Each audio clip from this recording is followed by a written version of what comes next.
G'day and welcome back again, viewers. It's been a while. Just want to give you an update on what I've done to the KTM here. I found that it had the blown mid-block gasket. I've replaced that with the JD jetting one, the aluminium wafer, so it's got a bit of strength about it.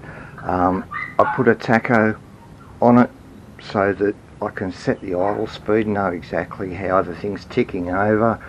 And the other thing I did, now that it's got the mid-block gasket problem solved, changed the needle jet and the needle in it to a spec that's in the book, and changed this bike from the soggy Sayo into the crispy cornflakes. It's woken up, come alive, and stay with me and I'll tell you what I did.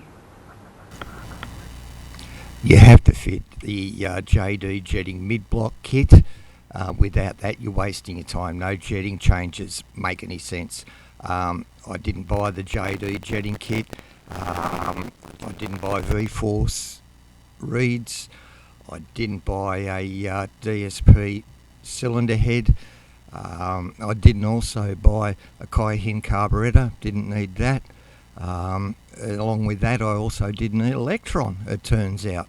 And most ridiculously, of course, the smart carb. I didn't need that. But what I was also told I'd need was race fuel mixed in with it. That's what the internet told me. Mine came jetted with position 9. On the next list that you'll see, it's what I call the bulletin jetting. So I made a list of the richest setting to the leanest setting on the needle and the needle jet. If you look at this chart, you'll see position 1, which is the S4 with a 71 needle, gives you 0.490. Now that's the difference between the needle jet hole and the diameter of the needle. So a fatter needle will reduce that. As you can see, the position 2 S472 brings it down to 440. That's the richest. You go down to position 18 at 0.130. That's the leanest. What the factory suggests, you can see on the list, and you can pause and have a look at it. Position 4, which I think is the 250 EXC for Britain or Brazil, it just would be hopeless. The SX, which is a bit of a different animal, is at position 8. The KTM Bulletin just happens to be right in the middle, position 9. That's what I call a bulletin jetting. An XCW in the US will get position 10 at 300. But what I set mine to, and what has actually fixed it, is I've gone to position 15 in the book, which is an R8 with the 6 FBY 43-74 at position 1. So the needle's dropped all the way down. I've got a 35 pilot jet in mine, and I did put the 440 main jet, although I haven't used that yet. Have a bit of a look at this list. You can pause it and look. You could really call them jet numbers: 490, 400, 332, etc. But you get the idea that the leaner end of the scale is where these 250s need to be. Well, mine does in summertime at 45 metres above sea level in Sydney, Australia. So I would say, in summary, that with the different jets in it, it has just completely transformed it, cleaned it up, as I said, from the soggy Sayo to the crispy cornflakes. Just transformed it into something so much better. It goes like a two-stroke. It goes like I expected a two-stroke to go.